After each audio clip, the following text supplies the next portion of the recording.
Medical কলেজে প্রায় 40 minute ধরে বেশ কয়েকজন মমতা ব্যানার্জি করেছে অতীন ঘোষকে দিয়ে, আর বিনীত গোয়েল সব জানতো, নিষ্ক্রিয় ছিল।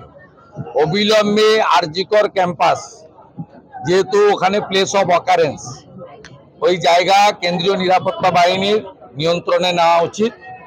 আর গতকালের পরিকল্পিত হামলাও তদন্তের দায়িত্ব সিবিআইকে দেওয়া উচিত, কারণ গতকাল প্রায় 1,500 থেকে 2,000 একটি বিশেষ সম্প্রদায়ের শান্তি বাহিনীকে হাওড়া থেকে, কামারহাটি থেকে এবং বেলগাছিয়া থেকে জড়ো করে এই হামলা করা হয়েছে।